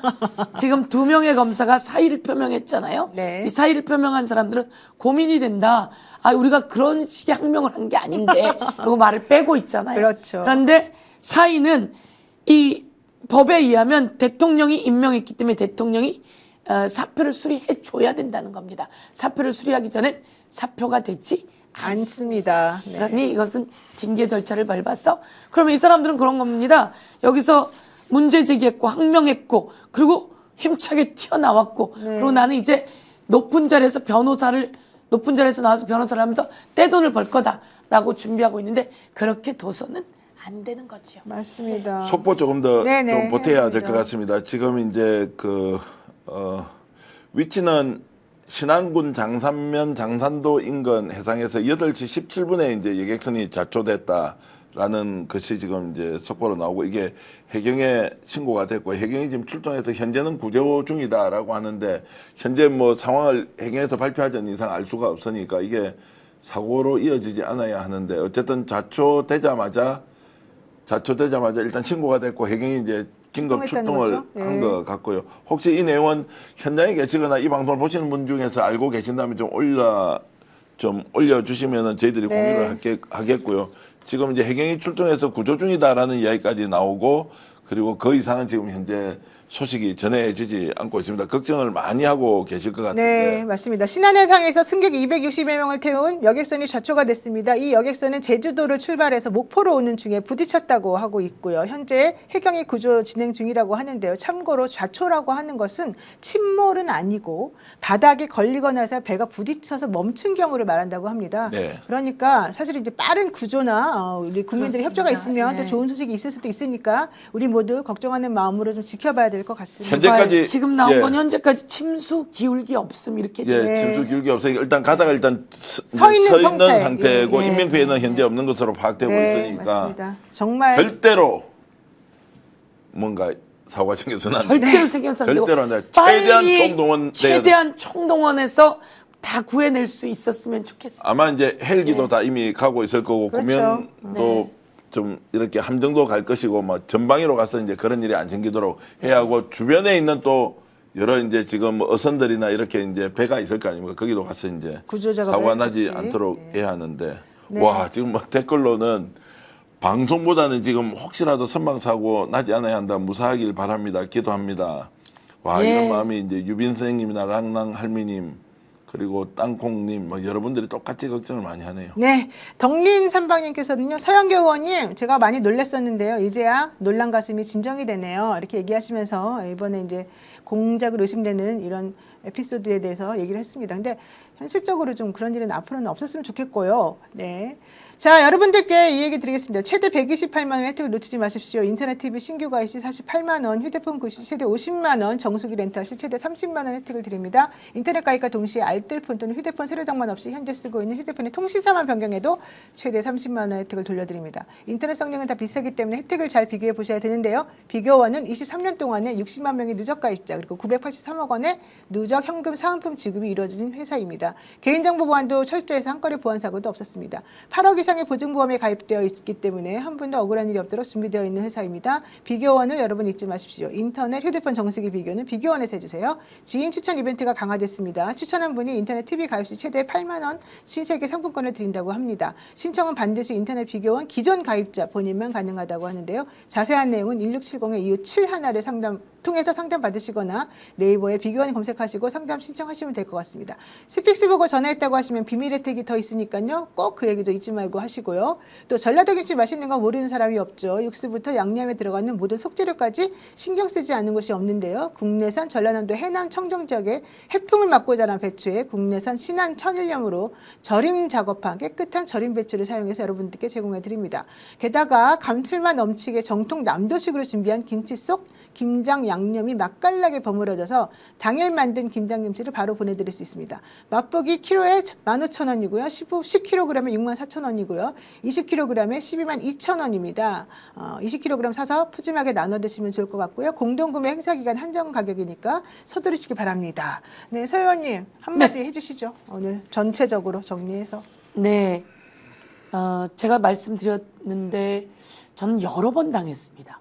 맞아요. 아주 여러 번 당하고 맞아요. 그리고 일어났습니다.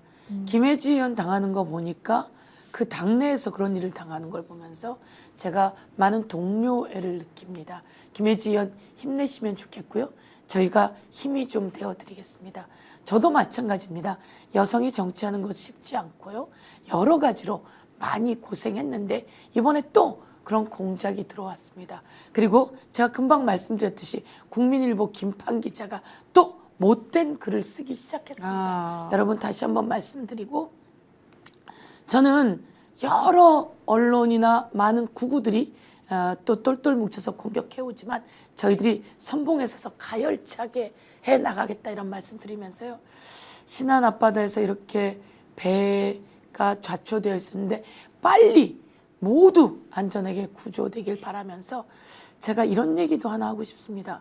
얼마 전 오세훈의 한강버스가 한강에서 쓰지 않았습니까? 네. 한강에서 가다가 쓰는데 토요일 밤 8시에 쾅 하고 부딪히고 섰습니다. 쾅 하고 부딪히고 섰는데 그게 모래톱이 높아가지고 쾅 하고 부딪힌 거예요. 근데 이 한강버스는 어떻게 생겼냐면 이게 물이면 물 밑으로 이렇게 배가 들어가 있는 게 있습니다. 이게 흘러가는 물 밑이다. 그래서 흘수라고 합니다. 그럼 이 밑으로 이만큼 있는 거죠. 이만큼 배가 제일 깊은 배는 뭐냐면 1m, 1.8m. 예. 그래서 바다에서 강바닥에서 20cm 정도 차이 난다. 그래서 깊이가 제일 낮은 데가 2m 정도다. 그랬는데 한강에 제가 지나가다 보니까요. 모래가 올라서 거기서 철새들이 놀아요. 그러면 그 주변은 모래바닥이란 소리입니다. 그러네. 거기에 배가 지나가니 지나갈 수가 없는 거죠. 근데 여기서 되게 중요한 거. 이거 혹시 들어보신 적 있습니까? 배가 모래톱에 부딪혔는데 네. 그래서 그 한강 안에 섰지만 얼마나 많이 무서웠습니까? 얼마나 아비규환이었다는 거예요. 어쨌든 다 잘 구해서 다행인데 그 다음 숨겨진 게 있었어요. 네. 뭐가 있었냐면 이 배가 가다가 콘크리트에 부딪힌 겁니다. 네? 한강 바닥에 한강 바닥에? 콘크리트가 있습니다. 콘크리트가 왜 있을까요? 모래톱은 이해를 하겠는데 예, 예. 근데 거기도 부딪히면 안 되는 거잖아요. 네. 그런데 이 배는 한강 바닥을 갈 수 있는 구조가 아닌 거죠. 왜냐면 홀수가 깊어서. 근데 한 번 더 부딪힌 게 숨겨졌었는데 그거는 콘크리트에 부딪힌 거예요. 에? 한강 바닥에 콘크리트가 왜 있지? 이 콘크리트는 가스관을 덮었던 콘크리트인 거죠. 가스관을 덮었던 콘크리트에 이게 가다가 모래톱에도 부딪히지만 콘크리트에 쾅 하고 부딪힌 거예요. 이게 16만 9천 킬로짜리 배입니다. 정말 배가 다 찢어졌어요. 위험하네요. 찢어져서 이걸 자료를 이렇게 사고된 거 내놔 그랬더니 다 내놨는데 그것만 빠뜨린 거죠. 빠뜨리고 그런데 이걸 어떻게 알았느냐? 보험회사에서 가지고 온 거예요. 이게 한강버스에서 우리한테 보험을 청구했는데 약 8천만 원. 배가 얼마나 찢어졌으면 8천만 원이겠습니까? 배가 깨지고 찢어지고 터졌는데 그러면 그 콘크리트는 어떻게 됐을까요? 저는 아직도 지금 그게 확인이 안 됐는데 가스관인데 그 밑에 다쳤어요? 가스관은 어떻게 되고 그러니까 지금 안전하길 바라지만 이 배는 갈 수가 없는 배예요. 서서 인명피해의 위험 지금처럼 그 위험한 위험상이 있었던 거고요. 그리고 이렇게 콘크리트를 부딪혔고요. 이건 제가 아는 것인 거고 로프에 걸리고 어마어마한 일들이 있어서 15번을 바닥에 부딪혔다. 15번이요? 예. 그래서 운행을 안 하고 있는 거 아닙니까, 지금. 야. 이런 상태에서 이게 한강버스가 3,000원이더라고요. 그러니까 배 한 번 타는데 3,000원이면 괜찮겠다. 이러고 사람들이 태우기려고 했던 거예요. 그런데 이건 위험 덩어리였던 거죠. 세상에. 그리고 이거는 이제 출퇴근 버스라서 3,000원인데 이 잠실에서 마곡까지 가는데 1시간이면 전철로 가는데 2시간. 배로 가면 2시간 20분 걸린다잖아요. 그 배인데 그게 그나마 한강 바닥에 부딪혔고 끝내는 콘크리트에 부딪혔고 그 밑에 가스관이 있더라. 야. 위험하다, 위험해. 위험한 일입니다. 정말로 타면 안 되겠다. 예, 정말로 타면 안 되고 예. 이 일들을 우선은 전면 재검토를 해야죠. 맞습니다. 예. 3,000원도 출퇴근 시간에 한정된 거고요. 그 시간 그렇습니다. 외에는 또 비쌉니다. 예. 이게 도대체 왜 하는지 모르겠다. 예, 집착을 버려라, 오세훈 시장 이렇게 네, 얘기하고 싶습니다. 박지원 대표님께서 이런 얘기 하라고 그러더라고요. 내가 오세훈 아웃시킬 사람이다. 서영교. 예. 서영교가 오세훈 아웃시켜야 될 사람이다. 그렇지 않으면 오세훈 큰 사고를 친다. 그리고 국민의 혈세를 밑빠진 독에 물 붓기처럼 다 줄줄 세게 하고 업자들에게 갖다 바칠 거다. 그런데 서영교가 쿠팡을 만나 말도 안 되는 소리 이렇게 하라고 합니다. 예, 공작과 철저히 싸우고 오세훈도 아웃시키겠습니다. 네, 오늘 멋진 서영교 의원님 모셔서 정말 반가웠고요. 우리 정대한 정치평론가도 고생 많으셨습니다. 여러분 모두 감사합니다. 고맙습니다. 감사합니다.